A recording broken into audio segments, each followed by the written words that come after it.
Beliau berkata sambil menenteng senjata, menghunuskan pedang. Sayyidina Umar bin Khattab radhiyallahu ta'ala menyatakan, siapa yang ingin istrinya jadi janda, halangi saya.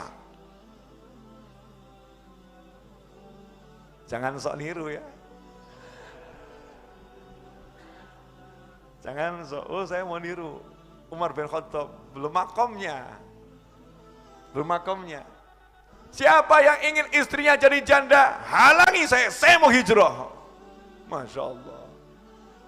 Apakah kemudian Rasulullah bilang sama sahabat yang lain, tiru Umar tuh, pemberani, tiru Umar tuh, begitu. Kalau Umar itu lewat di satu jalan, pasti, pakai lam, taukid, pasti setan akan pilih jalan yang lain. Gak mau ketemu sama Umar, setannya aja takut.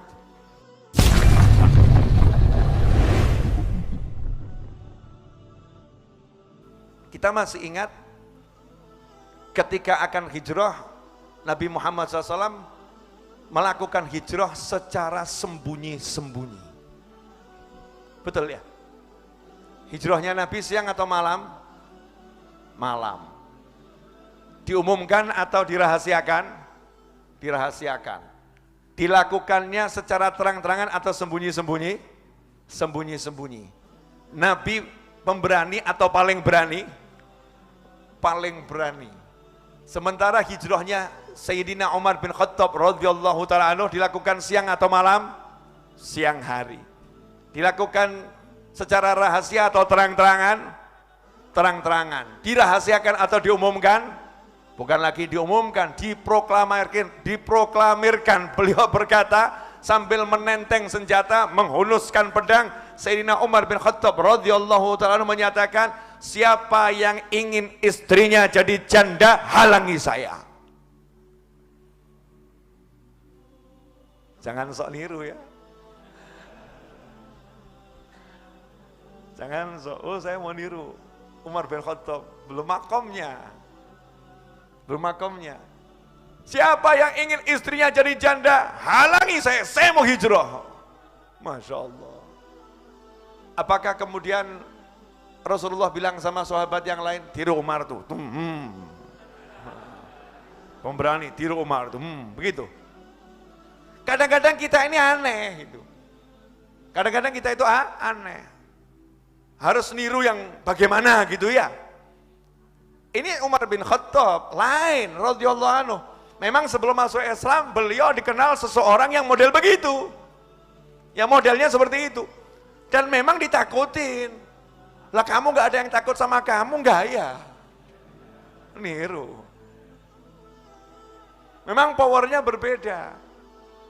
Powernya berbeda. Sampai Rasul bersabda SAW, lau salaka Umaru fajjan, la salaka syaitanu fajjan akhar. Atau kama qala SAW, kalau Umar itu lewat di satu jalan, pasti, pakai lam, taukid, pasti setan akan pilih jalan yang lain.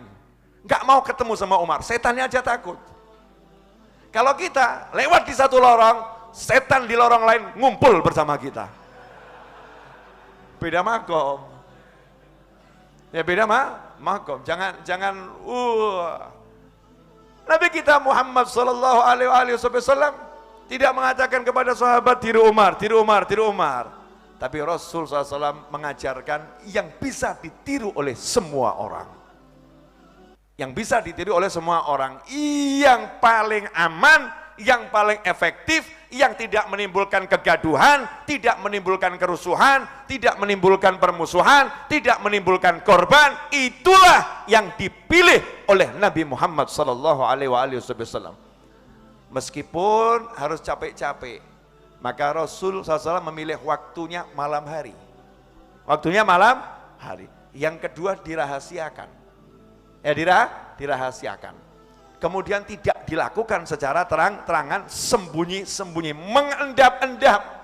mengendap-endap. Ikhwani rahimakumullah. Banyak peristiwa di situ menarik. Insya Allah cukup saya ringkaskan beberapa di antaranya. Insya Allah ya. Karena tujuan kajian di malam hari ini bukan ceramah berjam-jam, tapi sesaat memetik hikmah yang manfaat.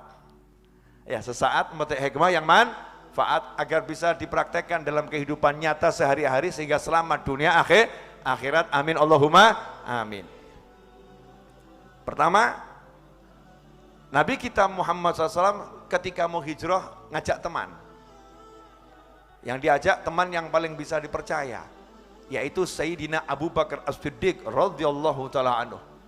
Beberapa hari sebelum berangkat hijrah, Rasul menghampiri Sayyidina Abu Bakar dan mengatakan bil makna, tampaknya aku sudah diizinkan dan diperintahkan oleh Allah untuk hijrah.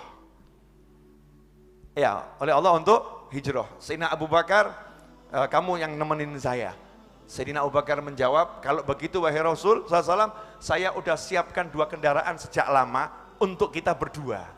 Jadi Sayyidina Abu Bakar udah feeling nih, pasti aku yang diajak ini. Udah tak siapin nih kendaraannya untuk saya dan untuk Nabi Muhammad SAW. Ini udah kendaraan saya siapkan, saya besarkan, saya rawat untuk hijrah bersama Nabi Muhammad SAW. Artinya apa? Sebelum hijrah Nabi cari teman, kemudian temannya sebelum hijrah udah siapkan kendaraan. Lah kamu mau hijrah nggak siap apa-apa? Ya nggak siap apa-apa. Dipersiapkan matang, ya dipersiapkan matang. Cari teman, siapkan kendaraan. Apa kata Nabi Muhammad SAW? Rasulullah ini ngomong ke Sayyidina Abu Bakar As-Siddiq radhiyallahu ta'ala anhu, bahasa kita ya, oke, deal, kendaraannya boleh, tapi bithaman, saya bayar. Kalau gratis enggak. Gentle. Kalau kita kan gratis nih, ya makasih, baik banget. Masya Allah. Gitu paham sama kiai, paham sama habib, paham sama ustadz, Masya Allah. Ini pecinta beneran kamu, baik, Masya Allah. Kalau kita mungkin begitu. Ini Nabi Muhammad SAW. Sayyidina Abu Bakar As-Siddiq radhiyallahu ta'ala anhu, pecinta beliau yang luar biasa dan menjadi mertua Nabi Muhammad SAW. Rasul nggak mau terima gratis, saat itu belum punya uang. Rasul mengatakan, iya, tapi ini janjinya saya bayar ya, nggak gratis. Sayyidina Abu Bakar nggak mengatakan, jangan gitu ya Rasulullah, gratis aja, ini ikhlas loh ya. Bukan sok pinter, tapi ya sami'na wa ta'na. Itulah muncul kalimat imtithalul amri khairun min sulukil adab. Melaksanakan perintah guru lebih utama dari sok beradab. Ya sok beradab. Mau perintah gurunya bayar, ya udah bayar. Guru lebih paham apa hikmahnya. Tapi kamu jangan ngambil dari sisi yang seperti saya sebutkan tadi. Yai tiru Nabi itu, Habib Ustadz tiru Nabi, nggak cari gratisan, bayar. Oh, kamu ya kurang ajar juga itu. Ya, harusnya kita niru Sayyidina Abu Bakar, niru bagian kita, niru Sayyidina Abu Bakar. Udah saya siapkan, gratis yai bagian kita. Bagian kita kalau jadi ulama, jadi ustadz, jadi kiai, jadi habib, jadi siapapun, ya kalau kita memang mampu punya, bayar. Saya bayar nih. Menunjukkan izzah. Menunjukkan izzah. Punya harga. Punya nilai, bayar lo ya, saya nggak mau gratis. Ya ada sesuatu hadiah yang diterima gratis, tapi untuk ini Nabi nggak mau gratis, bayar. Karena ini perjalanan yang sangat penting, nilainya luar biasa. Nabi nggak mau memberatkan sahabatnya, tahu ada anak-anak yang ditinggalkan oleh Sayyidina Abu Bakar As-Siddiq radhiyallahu ta'ala apa? Ketika berangkat beliau berdua, Rasulullah SAW dan Sayyidina Abu Bakar As-Siddiq radhiyallahu ta'ala anhu, Sayyidatuna Aisyah dan saudari dan saudarinya di rumah ditinggal tanpa sepeser uang pun. Saat itu ayahnya Sayyidina Abu Bakar As-Siddiq radhiyallahu ta'ala anhu datang ke rumah cucunya, nanya kepada cucunya, apa yang ditinggalkan ayah kalian untuk kalian? Apa yang ditinggalkan ayah kalian untuk kalian? Karena sang bapak paham betul nih, anaknya nggak mungkin meninggalkan harta, pasti hartanya dibagi-bagikan ke orang, pasti hartanya disumbangkan ke sana dan ke sini. Maka inilah bukti kalau Sayyidina Abu Bakar As-Siddiq radhiyallahu ta'ala anhu berhasil mendidik keluarganya secara sempurna dalam cintanya pada Allah dan Nabi Muhammad sallallahu alaihi wasallam. Maka saat itulah Sayyidatina Aisyah dan saudarinya menggandeng tangan kakeknya yang saat itu sudah tunanetra, diajak ke tempat penyimpanan harta. Di tempat penyimpanan harta sudah disiapkan bongkahan-bongkahan batu, kemudian dipegangkan tangannya ke situ sambil mengatakan, jangan khawatir kakek, ayah menimbangkan bongkahan-bongkahan emas. padahal itu batu.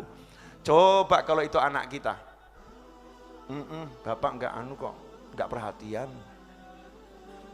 dibawa semua, kita nggak ditinggalin. Apalagi kalau masya Allah pasangan hidup yang nggak punya akhlak, datang ini mertuanya nanya gimana suamimu, ninggalin duit, boro-boro ninggalin duit, yang ada dibawa semua.